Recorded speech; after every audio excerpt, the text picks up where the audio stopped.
Viernes 4 de junio. Evangelio según San Marcos. Un día, mientras enseñaban el templo, Jesús preguntó: ¿Cómo pueden decir los escribas que el Mesías es hijo de David? El mismo David, inspirado por el Espíritu Santo, ha declarado: Dijo el Señor a mi Señor: siéntate a mi derecha y yo haré de tus enemigos el estrado donde pongas los pies. Si el mismo David lo llama Señor, ¿cómo puede ser hijo suyo? La multitud que lo rodeaba, que era mucha, lo escuchaba con agrado. Palabra del Señor. Gloria a ti, Señor Jesús. Reflexión.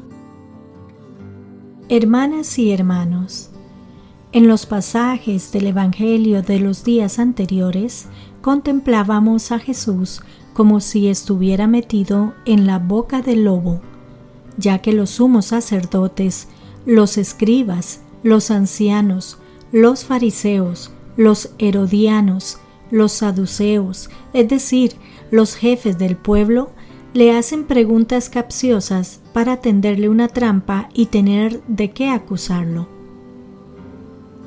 Respondidas favorablemente y con mucha astucia las preguntas que los jefes hacen a Jesús, Él va a ponerles, en el Evangelio de hoy, en un aprieto al formularles una pregunta que no van a saber responderle. ¿Cómo pueden decir los escribas que el Mesías es hijo de David?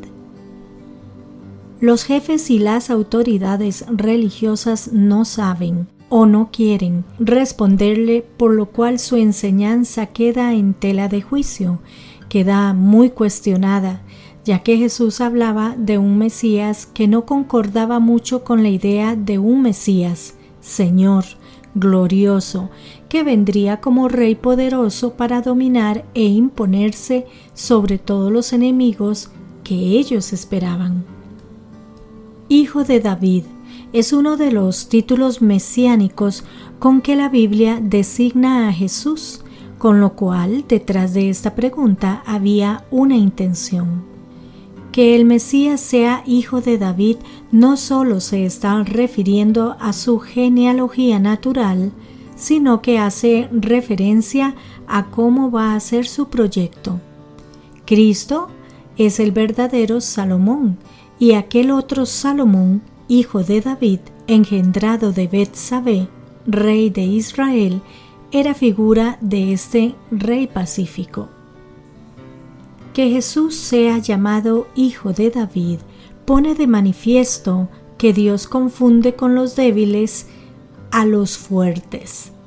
David, el más pequeño de sus hermanos, es elegido por Dios como rey, un rey de cuya descendencia nacerá, según la carne, el ungido, que instaurará el reino definitivo de Dios, el que salvará al mundo.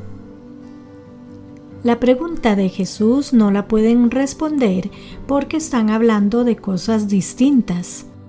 Hay que saber de qué Mesías y de qué Hijo de Dios estamos hablando, porque detrás de estos términos hay una concepción, para unos política, para otros espiritual, de la vida.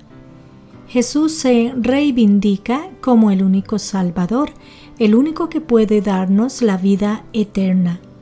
Él es el que viene a nosotros para salvarnos. En el breve pasaje del Evangelio que hemos escuchado, llama la atención estos dos detalles. Primero, el hecho de que Jesús formule una pregunta y las autoridades y jefes no sepan responderla. En cambio, Jesús sí ha respondido a todas las preguntas que le han hecho, aunque sean malintencionadas y tramposas. Pero ellos son incapaces de responder a una sola pregunta. Segundo, el pueblo, la gente sencilla, escuchaba con agrado a Jesús.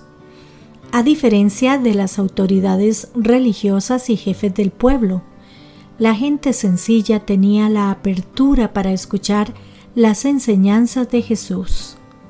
La gente disfrutaba de la persona misma de Jesús, de su bondad, de su inteligencia, de su libertad de palabra y acción. Con solo escucharle, se sentían mejores, más inteligentes, más libres. No imponía distancias. No los tenía a menos a pesar de su ignorancia.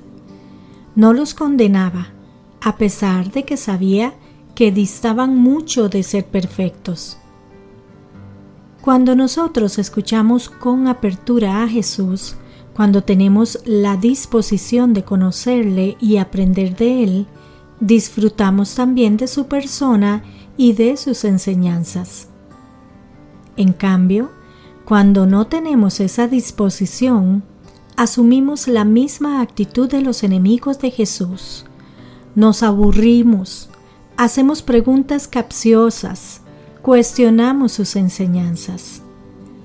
Por eso es importante que nos preguntemos, ¿con qué disposición emocional y espiritual escuchamos la palabra de Dios?